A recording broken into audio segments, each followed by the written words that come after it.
नमस्कार, कड़क बात में आपका स्वागत है। आज 7 अक्टूबर है और आज ही के दिन ठीक 2 साल पहले हमास ने इजराइल पर हमला किया। हमला ही नहीं किया बल्कि 1200 इजरायलियों को मारा और कई लोगों को बंधक बनाया और उनमें से कई बंधक आज भी हैं, उसके कब्जे में हैं। लेकिन पिछले 2 साल में इजराइल ने जो हमास के साथ और जो फ़िलिस्तीनियों के साथ किया है वो अपने आप में ही इतिहास की किताब में लिखा जाएगा। और तमाम जो चीज़ें हैं, 67,000 से ज़्यादा लोग मारे गए हैं पिछले 2 साल में इजराइल के हमलों में। और जो गाज़ा पट्टी में तो गाज़ा शहर तो पूरी तरह तबाह हो गया है और बाकी हिस्से में भी, और जिस तरह के वहाँ पर हैं लाखों लोग घर बेघर हो गए हैं, भुखमरी का हालात है वहाँ पर। मतलब पूरा का पूरा समझिए कि वो जो एक हिस्सा था फ़िलिस्तीन का, एक अच्छा खासा हिस्सा था, आबादी का हिस्सा था, वो बर्बाद हो गया हमास की एक गलती की वजह से। और आज भी वो खेल ख़त्म नहीं हुआ है, आज भी वो जारी है। और दोनों पार्टियों के बीच में अमेरिका बीच में मध्यस्थता कर रहा है और शांति समझौते पर बातचीत चल रही है। लेकिन अभी तक उसका एक रास्ता अभी भी पूरा साफ़ नहीं हुआ है। लेकिन हालांकि ये माना जा रहा है कि ये बातें साफ़ हो जाएगी, सीज़ फायर हो जाएगा। लेकिन ये सीज़ फायर हो भी जाए संजय जी, तो ज़रा हमास को ये सोचना ज़रूर चाहिए कि उसने क्या किया, क्या पाया और क्या खोया। आपने एक इजराइल पे हमला किया, 1200 लोगों को मारा, उसके बदले 67,000 से ज़्यादा लोग मारे गए हैं। और उसके अलावा जो बाकी जो लाखों लोग भूखमरी और बेघर हो गए हैं। माने एक गलती, हमास की गलती फ़िलिस्तीनियों के लिए कितनी भारी पड़ी है और कितना पीछे चला गया। फ़िलिस्तीन का जो उनकी मांग थी, एक राष्ट्र बनाने की मांग थी, फ़िलिस्तीनियों के हक की बात थी, वो कहाँ से कहाँ चले गए इन 2 सालों में। बिल्कुल सही बात है। लेकिन देखिए, एक चीज़, अगर दुनिया भर में आतंकवादियों के कैरेक्टर को देखा जाए या वो किस तरह से सोचें ये देखा जाए, तो उसमें ये लगता है कि वो इन सारी चीज़ों को सोचते ही नहीं है कि वो जो काम करने जा रहे हैं उसका अंजाम क्या होने जा रहा है, उसकी रिएक्शन क्या होगी। तो मुझको लगता है अगर आतंकवादी या आतंकवादियों के जो आका हैं वो इन सारी चीज़ों को सोच लें, अंजाम को सोचें, तो बहुत ढेर सारी चीज़ें रुक सकती हैं। लेकिन इसीलिए उनको शायद नाम भी दिया गया है आतंकवादी, टेररिस्ट, एक्सट्रीमिस्ट, क्योंकि वो उस तरह से सोचते ही नहीं है, वो केवल धमाका करना जानते हैं। और धमाके के बाद उनके अपने लोग इस आग में जलते हैं, वो हम लोग सामने देख रहे हैं कि आप देखिए कि गाज़ा शहर तबाह हो चुका है। और ये मतलब इतना ऐतिहासिक शहर है कि 5,000 साल पुराना शहर है और जितनी भी सभ्यताएं आसपास फली फूली वो सब गाजा से रिलेटेड कहीं ना कहीं से रहा है। इस पूरे इलाके में 5,000 साल से जो व्यापार चल रहा है वो सब गाजा से होते हुए हुआ है। तो गाजा फला फूला है, कभी तबाह भी हुआ है, लेकिन फिर खड़ा हो गया है।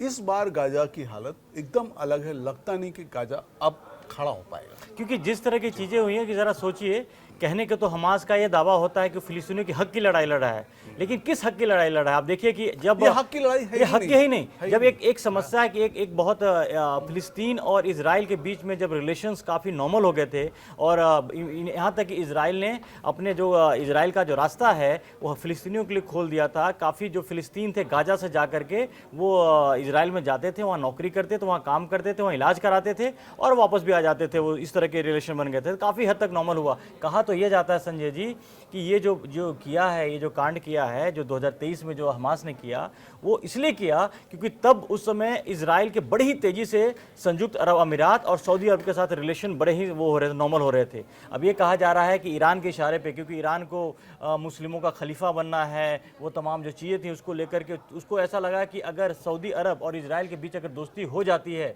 तो उससे क्या होगा कि वो अलग थलग पड़ जाएगा और जो गल्फ़ में है, गल्फ़ का पूरा समीकरण ही बदल जाएगा। तो माना यही जाता है कि ईरान के इशारे पर हमास ने किया और वो तमाम जो चीज़ें, अब देखिए कि कहाँ से कहाँ। नहीं, बिल्कुल। देखिए, ये निश्चित रूप से ये माना जा सकता है, क्योंकि अगर हम हमास को देखें, उधर हिजबुल्लाह को देखें और इधर हूती को देखें, तीनों के बारे में हर कोई कहता है, उनके समर्थक भी कहते हैं, उनके अपोनेंट भी कहते हैं कि वो ईरान के प्रॉक्सी की तरह से ही काम करता है। इन सब के सोचने समझने का तरीका, दर्शन और जो सारा मतलब दिमाग में जो चीज़ें कुलबुलाती रहती हैं वो ईरान से प्रेरित होती हैं। और उनके सारे आला कमान ईरान में ही पढ़े लिखे होते हैं, ईरान में ही शिक्षा पाए होते हैं और वहीं से उनको ये सारी तालीम मिलती है। तो ये तो है कि जब इजराइल का खाड़ी के देशों के साथ संबंध सुधरना शुरू हुआ, चीज़ें ठीक हो रही थी, ईरान के इशारे पे ये हुआ होगा, इसमें कोई शक नहीं है, कोई आश्चर्य नहीं है। और ये ऐसा क्यों हो रहा है ये समझ में नहीं आता है, क्योंकि उसमें ईरान का भी भला नहीं हुआ, ईरान पे भी हमले हुए, ईरान भी पीछे चल रहा है। अगर आप ईरान को इस्लामी क्रांति से पहले के ईरान को देखेंगे तो वो ईरान बहुत फलने फूलने वाला बड़ा प्रोग्रेसिव ईरान था, जहाँ महिलाएं भी बहुत अच्छे तरीके से रहती थी। काफी डेवलप कंट्री है, काफी वहाँ का डेवलप एजुकेशन कंट्री, वहाँ एजुकेशन आज भी वहाँ जो मेडिकल कॉलेज है, इंजीनियरिंग कॉलेज है, उनका स्तर जो है वो बहुत बेहतर है। तो वहाँ पे एक से एक इंटेलिजेंट लोग निकले, एक से एक कलाकार निकले, बहुत अच्छी चीजें हो रही थी। लेकिन इस्लामिक क्रांति आई, ठीक है इस्लामिक क्रांति भी आई, वहाँ के राजा से आपका असंतोष रहा होगा, लेकिन हर चीज क्या होती है कि समय के साथ हम अपने समाज को खोल रहे हैं, समाज को आगे बढ़ा रहे हैं, ईरान और बंद करता है। हाँ, और अपने दिमाग की खिड़कियों को खोल रहे हैं। लेकिन ये जरूर है कि कुछ इस्लामी देश या कट्टर इस्लामी देश धर्म के नाम पर अपने दिमाग या लोगों के दिमागों को बंद कर रहे हैं, और जो घातक है, और सामने दिख रहा है कि दुनिया के लिए वो कितना घातक साबित हो रहा है, और दुनिया के लिए नहीं, उनके अपने लोगों के। वही देखिए ना कि हमास की एक गलती कितना महंगा पड़ा है कि जो ईरान के 3 प्रॉक्सी थे लेबनान में और यमन में और यहाँ गाजा में, 3 आज भी हिजबुल्लाह पर, आज भी अभी जो खबर मिली थोड़ी देर पहले ही हिजबुल्लाह पर हमला किया है इजराइल ने। उनमें से एक आतंकी जो पहले जो पिछली बार जो पेजर अटैक किया था इजराइल में, वो बच गया था, उसको ही मारा है। उसके समय 2 लोगों को मारा है इजराइल ने घुस करके। तो पिछले 2 साल में इजराइल ने एक बड़ा साफ कर दिया कि ईरान के इन तीनों प्रॉक्सी को नेस्तनाबूद किया, एक तरह से काफी खत्म किया। और उसके बाद अभी भी इजराइल के जितने दुश्मन दुनिया में कहीं भी छुपे हों, आपने देखा है कि कुछ दिन पहले कतर में घुस कर हमला किया। ये अलग बात है कि बाद में भी जब समझौता होना, सीज फायर होना, तो उन्होंने कतर से माफी मांग ली इजराइल ने। लेकिन इजराइल का बड़ा टारगेट बड़ा क्लियर है कि जहां भी घुस उनका दुश्मन छुपा है उसको ढूंढ निकालेंगे और मारेंगे। तो 2 साल में इजराइल ने बड़ा साफ कर दिया। इजराइल की पॉलिसी वैसे ही बहुत अग्रेसिव रही, हमेशा रही है, लेकिन पिछले 2 साल में इजराइल ने एक बात तो सीख ली है कि अगर उसके दुश्मन कहीं पोटेंशियल हैं, दुश्मन हैं, तो उनको खत्म करो। तो पहले हिजबुल्लाह को खत्म किया, उसके बाद हमास को खत्म किया, और अब हुतियों पर भी हाथों के पीछे पड़े, उसको भी कुछ बहुत नुकसान किया है, और ईरान में घुसकर भी हमला कर चुका है। तो इजराइल ने बड़ा क्लियर कर दिया है, ईरान को साफ कर दिया है कि अगर इजराइल के दुश्मनों को पनाह दोगे, उनको आगे बढ़ाओगे, तो हम तुम्हें भी नहीं छोड़ेंगे। और इस तरह से जो पिछले 2 साल में जो चीज़ें समीकरण चेंज हुई हैं, इसमें इजराइल का एक कहते हैं कि और एग्रेसिव रूप है। जैसे नुकसान मुझे लगता है कि कहीं ना कहीं पर जो ईरान जो खड़ा करना चाह रहा था, वो चीज़ें और उसकी उल्टी पड़ी हैं, उसके भी दांव उल्टे पड़े हैं। नहीं, वो तो देखिए निश्चित रूप से उल्टे पड़े हैं, लेकिन हमारे यहाँ जो कहावत कही जाती है, गेहूं के साथ घुन भी पिसता है, तो उसमें जो निरपराध लोग, 65,000 की संख्या कम संख्या नहीं होती है। कहीं 10 लोग मर जाते हैं एक साथ तो बहुत बड़ी खबर बन जाती है, सुर्खियां बन जाती हैं। अमेरिका, इजराइल, ब्रिटेन जैसे देश या यूरोपीय देश, उनका एक आदमी भी कहीं बाहर मरता है तो वो वहाँ पे बहुत बड़े हंगामे की चीज़ होती है। यहाँ 65,000 लोग मरे हैं, और मरे ही नहीं है, यार सोचिए अपने घरों से, वो अपने घरों से दरबदर कर दिए गए हैं, और 2 साल से धक्के खा रहे हैं, वो बहुत ही खराब जीवन जी रहे हैं, धक्के खा रहे हैं, खाना बदोश हो गए हैं। उनके पास खाने के लिए नहीं है, उनके पास पीने के लिए नहीं है, बीमार अगर हो जा रहे हैं तो उनके पास इलाज नहीं है। दूसरे कभी भी खाने की तलाश में अगर वो जा रहे हैं, खाने के लिए क्यों में लग रहे हैं, इजरायली सेनाएं उनको मार दे रही हैं। तो ये मुझको लग रहा है कि बहुत ही खराब ये पूरा का पूरा समय वहाँ पर चल रहा है। जितनी जल्दी ख़त्म हो उतना अच्छा है। और गाज़ा को जिन लोगों ने इतिहास में कभी देखा है, बाइबल में उसका संदर्भ आता है, बाइबल में बहुत बड़े शहर के तौर पे, बहुत बड़े सांस्कृतिक शहर के तौर पे उसका संदर्भ आता है।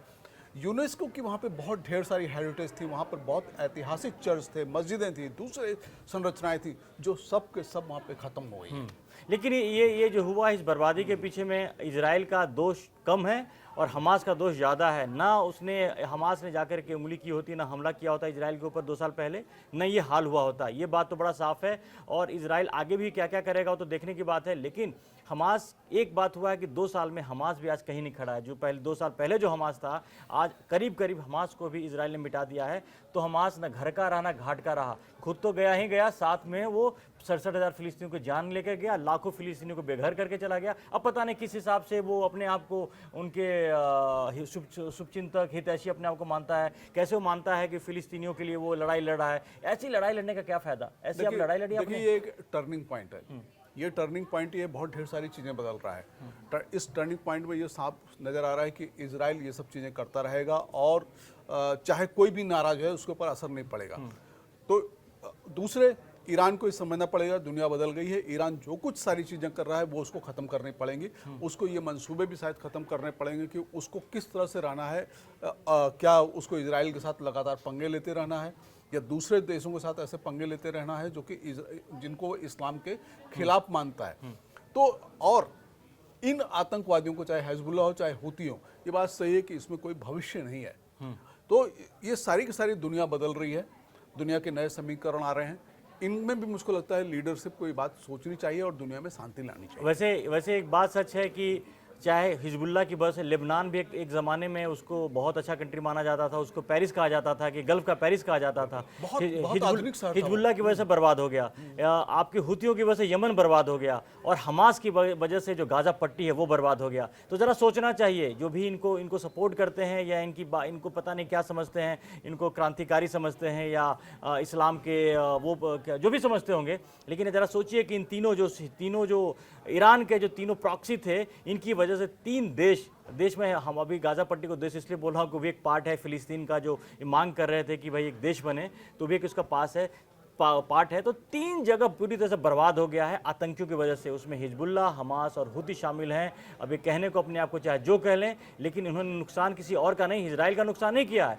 ये अपने लोगों का नुकसान किया है। और अगर ये अपनी हरकतों से अगर नहीं आते हैं तो कहते हैं ना कि इजराइल ने भी कसम खा रखी है, अमेरिका ने भी कसम खा रही है, मिट्टी मिला देंगे, ये भी बड़ा साफ है अब। लेकिन हाँ, एक भी है भी संजय जी कि ईरान कहीं से भी मुझे नहीं लगता है कि इससे सबक लेता दिख रहा है। ईरान अभी भी ये मंसूबे पाल के रखा है कि वो इजराइल को मिटा देगा, अमेरिका को मिटा देगा और मुस्लिम देशों का खलीफा मुस्लिमों का खलीफा बनेगा। नहीं, वो चीज़ तो नहीं हो पाएगी। और मुझको लगता है कि इन सारी चीज़ों को देखते हुए जिस तरह से वहाँ पे खाड़ी के देशों में हो रहा है और इजराइल की सारी जो कार्रवाई हो रही है, इससे कहीं ना कहीं पाकिस्तान को भी सबक लेना चाहिए। पाकिस्तान भी इसी रास्ते चल रहा है, और अगर वो इसी रास्ते चला तो भारत अब जो जवाब देगा, जो जवाब देने की स्थिति में है, शायद वहाँ भी उसका नक्शा कुछ बदल सकता है। वही वाली बात है कि ऑपरेशन सिंदूर का दूसरा पार्ट भी बहुत जल्दी हम देखने को मिल सकता है, क्योंकि पाकिस्तान अपनी हरकतों से बाज नहीं आ रहा है। चलिए, इसकी तो बात हम बाद में करेंगे, लेकिन फिलहाल ये पूरी दुनिया के लिए एक संदेश है कि अगर आप आतंक के रास्ते पे चलेंगे तो आपका भी हाल वही होगा जो हिजबुल्लाह का लेबनान में हुआ, जो हमास का गाजा में हुआ,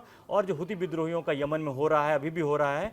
तो ये सिर्फ इजराइल को दोष देने से, इजराइल से नफरत करने से काम नहीं चलेगा। इनको अपने कर्मों का भी भुगतान कहीं ना कहीं करना पड़ेगा। तो इस पर हम अभी फिलहाल इस बात पे यहीं पे रोकते हैं, चर्चा जारी रहेगी, क्योंकि अभी भी हमास, इजराइल और अमेरिका चूंकि मध्यस्थता कर रहा है, इनके बीच बात चल रही है शांति के लिए। वो जो चल रहा है कि वहाँ पर कैसे गाजा को दोबारा पटरी पे लाया जाए, इस चीज़ को लेकर चल रहा है। हमास अभी भी अपनी जिद पर अड़ा हुआ है। उम्मीद है कि हमास अपनी जिद को छोड़ेगा, अपनी गलतियों से सबक लेगा, ताकि गाजा में जो भी बचा खुचा है और आगे के लिए उसको बेहतर बनाया जा सके। तो इन पूरी खबरों पर हमारी नज़र बनी रहेगी। अगर अभी तक आपने कड़क को सब्सक्राइब नहीं किया है तो जल्दी जाके सब्सक्राइब करें। फिलहाल के लिए धन्यवाद।